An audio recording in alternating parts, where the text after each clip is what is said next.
Hi. So I started a company in college quite by accident when I wanted a pair of $99 jeans that I absolutely could not afford. I asked my parents to buy them for me, thinking they would probably say no, and of course they did.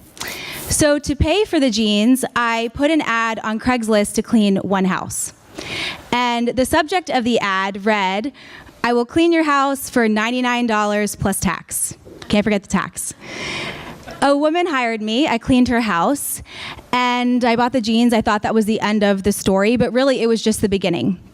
She asked me to come back every week. She told her friends about me, and before I knew it, I was cleaning houses 5 days a week. My junior year of college, I was awarded a contract by chance to clean hundreds of empty apartments. I hired 60 students to help with the work. 45 of the 60 quit on the second day. It was terrible.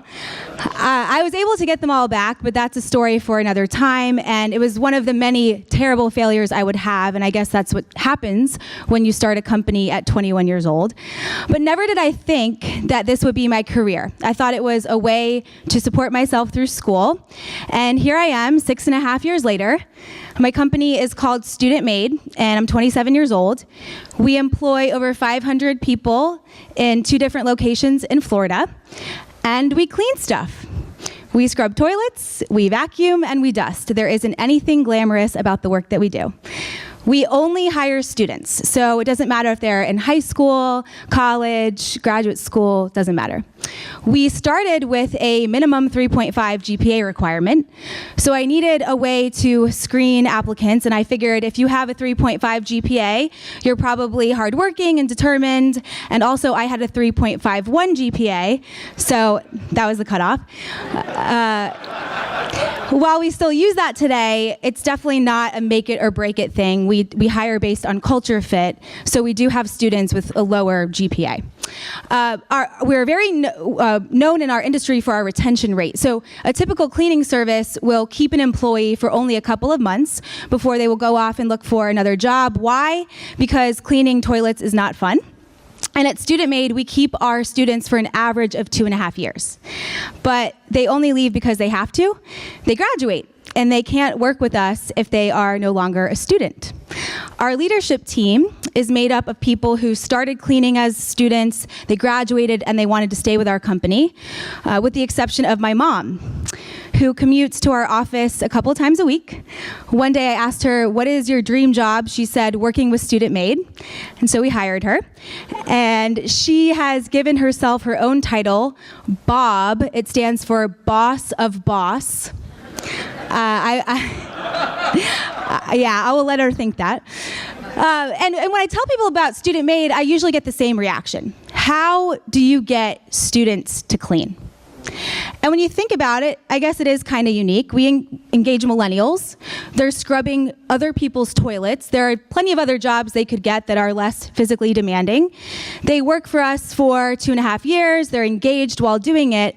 And then we have to force them to leave.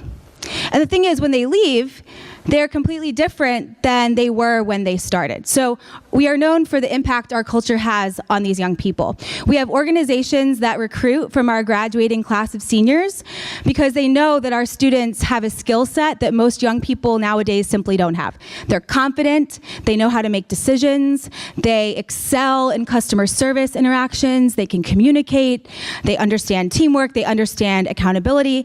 And I know we've been tossing around this millennial word a little bit over the past 2 days, so just to make sure we're all on the same page, millennials are people who look like me. Our birth years are loosely defined as the period between 1982 and 2004. We are obsessed with our cell phones. We are addicted to taking selfies. And we probably keep some of you up at night with the fear that we might move back into your basement.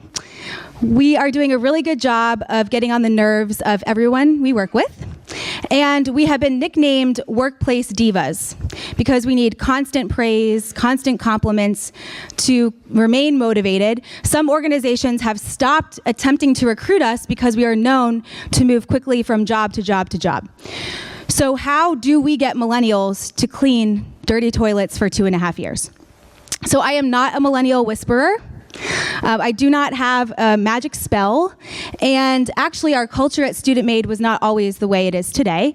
It only happened after a breakthrough I had, after noticing the same patterns repeating themselves over and over and over. So after getting to know my employees, I realized one thing, that we did not have the same upbringing. So some things were similar, though. I think in general, we were raised in school, we grew up where everyone was praised and recognized. So even if we won last place, our class, we still got a pizza party. And if we played t-ball, we got a trophy, even if we didn't hit the ball once all season. And you got, a row of stickers for getting straight A's, but if you got straight C's, you still got some stickers. So this stuff didn't give us confidence. It didn't give us self-esteem because, yes, we were getting praised, but our peers were also getting that same praise and recognition. I noticed a difference in my upbringing when parents of our students would call our office.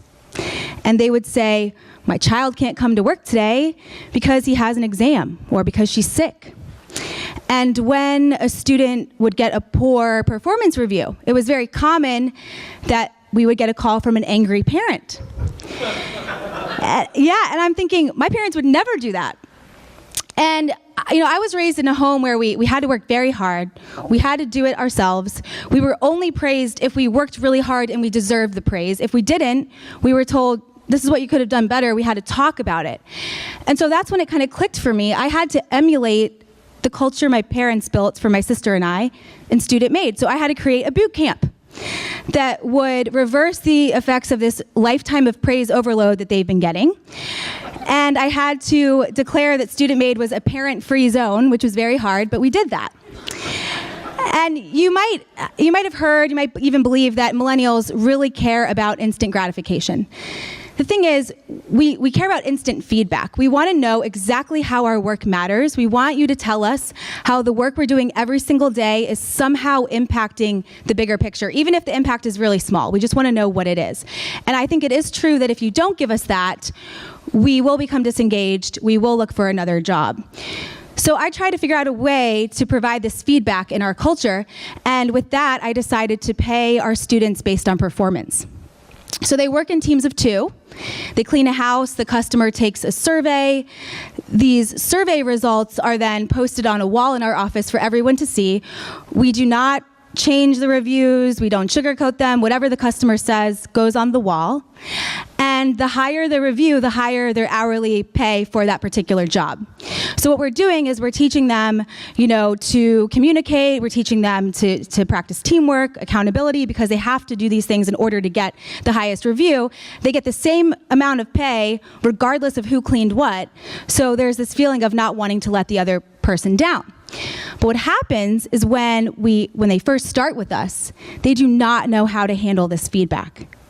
Should they get a poor review, they get very angry. Some of them cry.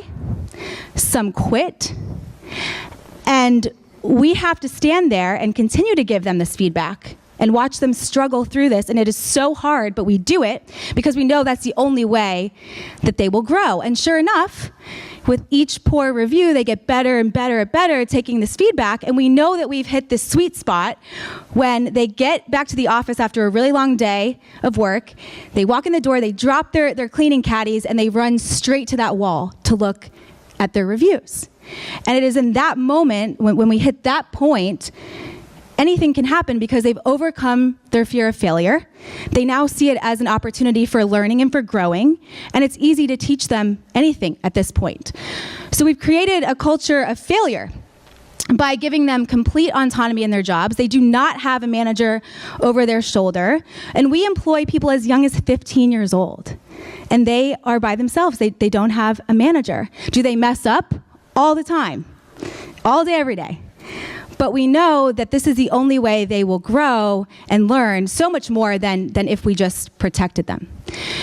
So I want to be clear that, I think our parents in general protected us, and many of you are probably parents, protected us from failure out of love and gave us praise because you love us. And while this wasn't the intent, what's happening now is that we're very insecure. And we are entering the workforce. We are entering our first real jobs. And we've depended on others for our decision making. And so here we are, we're in our first job, we're given our first real assignment, and we don't even know how to make a decision. We are missing this skill that is so critical for success. We are not independent thinkers. And we're afraid to mess up because we've never really failed before. So we don't even make a decision. We are so petrified that we will make the wrong one, that we will mess up, that instead we just are paralyzed at work. And I might be dropping a bomb on you here, but by 2020, we will make up at least half of the workforce. So how are we supposed to operate if half of our workforce lacks the confidence to even make a decision? And if you need more convincing, I do a lot of speaking on college campuses. So the last 2 years, I've spoken on probably 50 or so campuses. And I always enjoy the comments I get from students after a talk. A recent one, a student told me, "When I need a stamp, my mom mails me a stamp." We are in trouble. Yeah. But the good news is we can fix it. This is a problem that we can fix. And the question is, how do you build the confidence that we so desperately need to be successful? And I think the answer to that is that you have to create cultures that are like boot camps. You have to create environments that not only allow us to fail, but force us to fail. Because we are going to make our first failure at work, most likely. And what this means is that you have to actually let us walk into a failure, one that you see. You have to let us walk into it. You have to stand on the sideline, watch us fall down, no matter how ugly it gets, no matter how long it takes. You can't jump in the game. You have to let us get up completely by ourselves, because it's only when we can get up by ourselves that we can look back and say, I did that. And that is when we become more confident. And the thing is, I know we're all here because we believe in the power of love and support. We love the people we work with. We treat them like they're our friends and our family. And when we feel that way, it is so hard to watch someone you care about struggle and get frustrated and mess up. But what I want you to know is that for this new workforce, this new generation that will be half of our workforce in just a few years, the best thing you can do for us, the biggest way you can show us that you love us, is to let us struggle. Because what you're doing is you're allowing us to teach ourselves how to be confident, and we will grow so much that way. It has such a big impact, far more than protecting us ever could have. So I think that we can do this if we can get really, really good at creating organizations that allow us to struggle and grow up. I think that we will accomplish everything that you always hoped and dreamt that we would. And the best part is, I think that we'll do it ourselves. So thank you so much.